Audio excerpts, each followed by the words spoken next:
The special keynote address we all have been waiting for. Let's welcome our chief guest of the program, Shri Piyush Goyal ji, Honorable Leader of the House Rajya Sabha, Honorable Minister of Commerce Industry, Consumer Affairs, Food and Public Distribution and Textiles.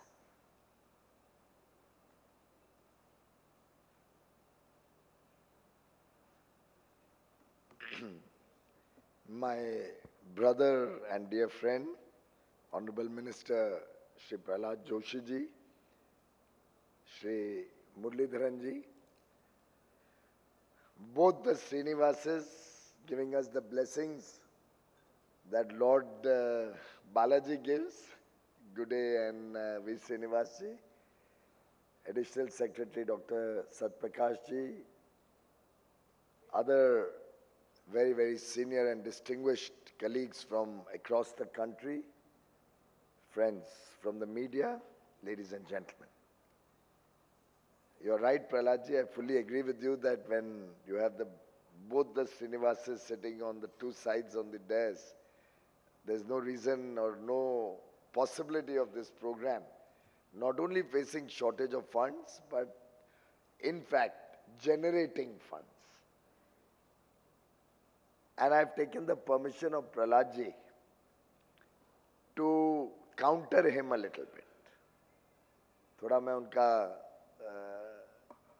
उनकी बात का एक नया angle आपके पास देना चाहता हूं।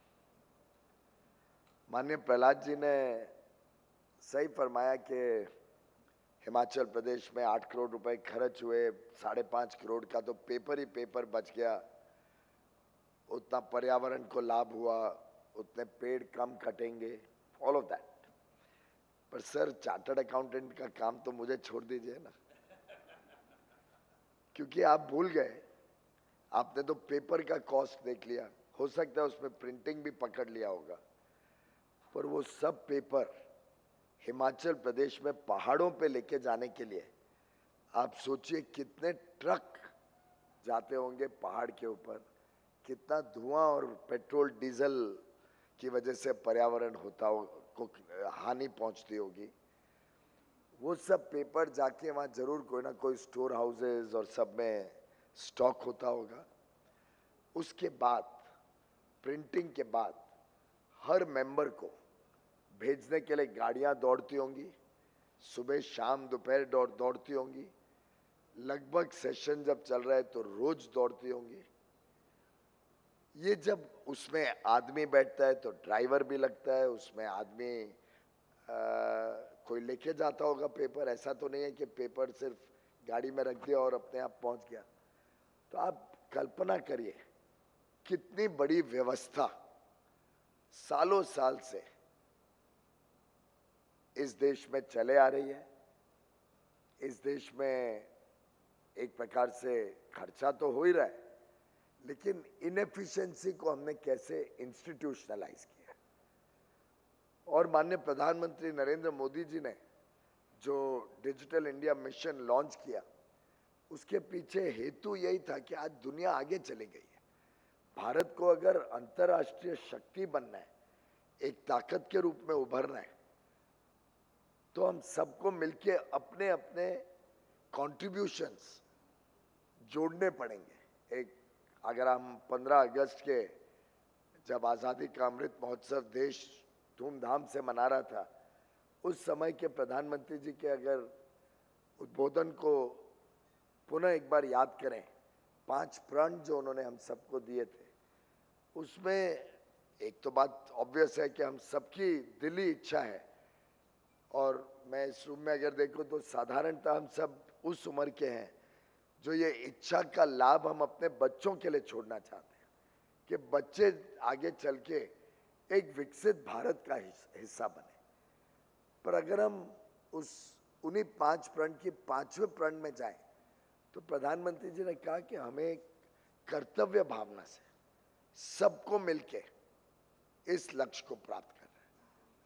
और एक प्रकार से जो दूसरी वर्कशॉप नेशनल ई विधान एप्लीकेशन की NeVA की पार्लियामेंट्री अफेयर्स ने बुलाई है, आप सबको निमंत्रण दिया है, मैं समझता हूँ ये उस कर्तव्य भावना को उजागर करके अगर हम सब देखें तो जो थोड़े बहुत स्टेट्स अभी बाकी हैं जिन्होंने निर्णय नहीं लिया है, उनके लिए भी सरल हो जाएगा अपने अपने स्पीकर्स को, अपने अपने काउंसिल चेयरमैन को या सरकारों को ये बात समझाने का कि इस प्रोजेक्ट का लाभ कोई राजनीतिक नहीं है, इस प्रोजेक्ट में कोई राजनीति नहीं है। आखिर 2014 में तो कांग्रेस की सरकार थी हिमाचल प्रदेश में, अगर ये वहाँ पे उस समय लागू हुआ तो ये कोई राजनीति का विषय नहीं है, ये राजनीति से परे है, उससे ऊपर उठ के है।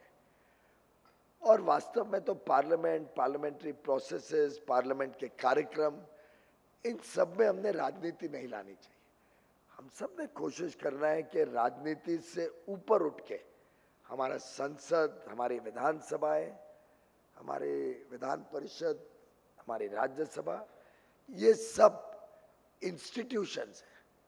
हमें इंस्टीट्यूशंस को मजबूत बनाना है, इंस्टीट्यूशंस को ताकत और बल देना है, इंस्टीट्यूशंस में पारदर्शिता, ट्रांसपेरेंसी को बढ़ावा देना है। और नीवा एक प्रकार से हमारे जो अलग अलग पब्लिक रिप्रेजेंटेटिव्स हैं उनके सशक्तिकरण का प्रोजेक्ट है। It is to empower them with information, empower them with knowledge, going beyond the knowledge of our own house. एक इंटीग्रेटेड प्रोग्राम की कल्पना इसलिए की गई कि अगर कोई असेंबली का मेंबर महाराष्ट्र में देखना चाहे कि मिजोरम की असेंबली में क्या इस विषय पे चर्चा हुई, तो जैसे माननीय प्रहलाद जी ने कहा, at the click of a button आपको उसकी जानकारी मिल सकती है। दूसरे प्रदेशों में क्या चीजें हो रही हैं, क्या अच्छा हो रहा है, क्या गलत हो रहा है, हमें क्या विषय के ऊपर अपने विचारों में दूसरों के अनुभव से लाभ मिल सकता है। तो एक प्रकार से ये इंटीग्रेटेड सोच इस देश को आगे बढ़ाने के लिए, और हमारे सभी पार्लियामेंटेरियंस हों या लेजिस्लेचर्स हों, इन सब को और सशक्त बनाने के लिए और उनके काम को अच्छा करने के लिए एक सुनहरा अवसर है। एक interconnected national portal, one nation one technology अगर हम यूज करते हैं तो वास्तव में इसका लाभ हर एक को होगा। नॉट ओनली पब्लिक रिप्रेजेंटेटिव, आप सब अधिकारियों को भी काम करने में सुविधा होगी कि भाई दूसरे राज्य में ऐसी परिस्थिति में क्या निर्णय लिया गया, क्या प्रेसिडेंट है। कई बार हम प्रेसिडेंट से सहमत ना भी हो, पर एक जानकारी का जैसे नॉलेज इज पावर, जानकारियों के अभाव में, फॉर लैक ऑफ नॉलेज, हम कोई गलत निर्णय ना करें। तो इससे हम सबको भी लाभ है, आप सबको भी लाभ है, और अगर हम दोनों का लाभ जोड़ दें तो स्वाभाविक है कि देश को लाभ होगा, देश के हर नागरिक को लाभ होगा। और इसलिए मैं समझता हूं कि नीवा का पेबैक आप आंकड़ों में सिर्फ आकलन नहीं कर सकते, और आंकड़ों में अगर कोई करेगा तो इसका पेबैक तो 1 साल के अंदर हो जाएगा। ये पेबैक का विषय नहीं है, ये विषय है हमारे कार्य क्षमता को बढ़ाने का। ये विषय है कैसे हम सब एक ग्रुप में मिलके एक ऐसी इंस्टीट्यूशन छोड़ें अपने अपने क्षेत्र में, आप राज्य में हैं, केंद्र में, डजंट मैटर। शायद गुडे जी हों, वी श्रीनिवास हों, राज्य में भी इन्होंने काम किया होगा। हो सकता है आप में से कुछ लोग कल दिल्ली आ जाएंगे काम करने। ये तो सरकारी व्यवस्थाएं चलती रहेंगी। पर मैं प्रहलाद जी को बधाई दूंगा कि उन्होंने ये इतना बढ़िया एफर्ट किया है, स्वयं रुचि ली है। प्रहलाद जी, मुरली जी, गुडे, वी श्रीनिवास जी, सबने जो मिल के इसमें प्रयास किए हैं, बहुत ही सराहनीय है। और शायद इसी के कारण कंप्यूटर सोसाइटी ऑफ इंडिया ने ई गवर्नेंस एफर्ट्स के लिए टेक्नोलॉजी का अवार्ड प्रहलाद जी को दिया, जिसके लिए मैं आपको बहुत बहुत तहे दिल से बधाई देता हूं। Parliamentary democracy and the parliamentary system of democracy is the cornerstone of this nation's development, this nation's future. It is very essential that it functions efficiently. It is effective in its delivery of service to the public. And I think NeVA provides us an opportunity to serve better. And I would, on my behalf and on behalf of all of us, urge that we all collectively work to make this a grand success. It's a testament to the government's, and not one government, to all our government's collective commitment to leverage the latest technological advances for public good. और आज तो पूरी दुनिया, जैसा मुरलीधरन जी ने अभी ठीक कहा, पूरी दुनिया भारत की तरफ देख रही है. हमारा यूपीआई हो, डिजिटल पेमेंट सिस्टम हो, हमारी स्टार्टअप की दुनिया हो जहाँ टेक्नोलॉजी और इनोवेशन के आधार पे हमारे युवा युवती अकल्पना काम कर रहे हैं. कोविन ऐप हो जिसके तहत हम सबको बहुत बढ़िया तरीके से कोविड का वैक्सीनेशन हुआ. One nation one ration card हो जिसके तहत 80 करोड़ भारतवासियों को मुफ्त में अनाज देश की 5 लाख से अधिक फेयर प्राइस शॉप में किधर भी कभी भी सिर्फ अपने अंगूठे और आधार नंबर पे मिल सकता है. Open network for digital commerce हो जिससे हम ई कॉमर्स की सुविधा सामान्य छोटे दुकानदार तक पहुंचाने का प्रयास कर रहे हैं.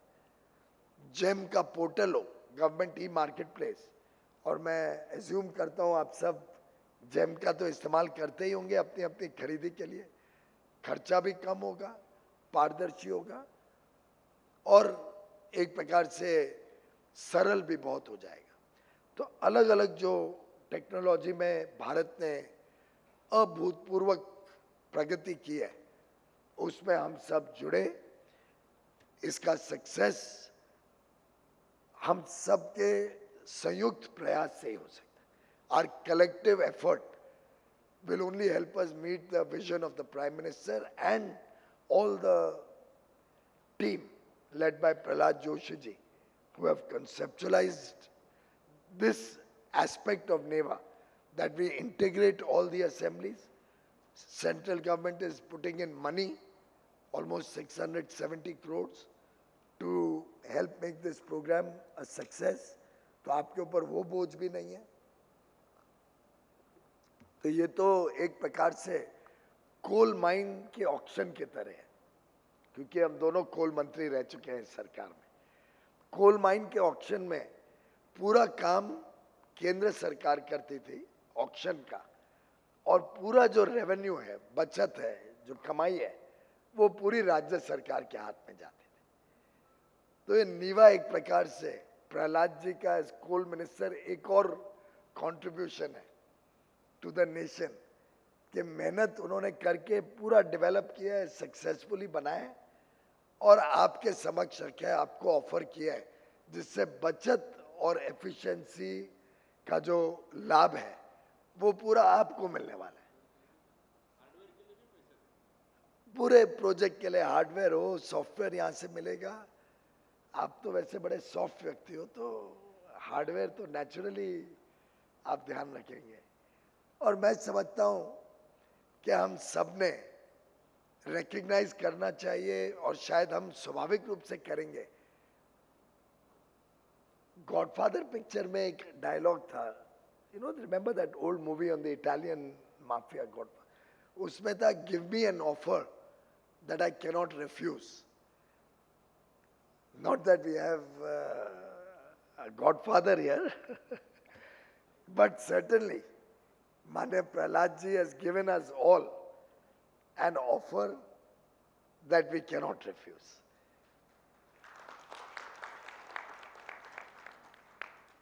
So our good father, like a good father, Manya Prahlad Joshi, the Parliamentary Affairs Minister, has really brought in this remarkable effort and contribution.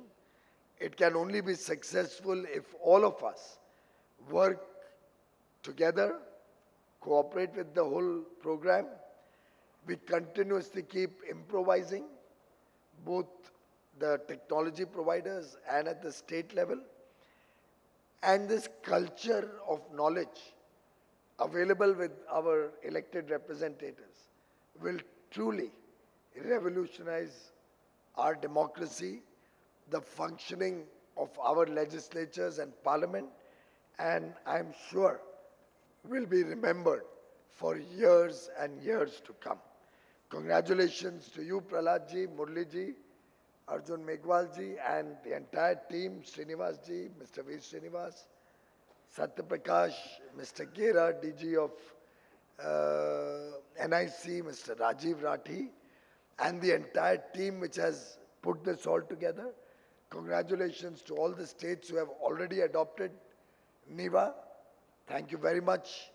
And my best wishes to all the other states who have either signed the MOU or in one form or the other are in the process of joining, so that we can truly have one nation, one technological backbone, connecting all of us, connecting our elected representatives, and bringing a great deal of efficiency and effectiveness in our collective work. My best wishes to all of you. Thank you.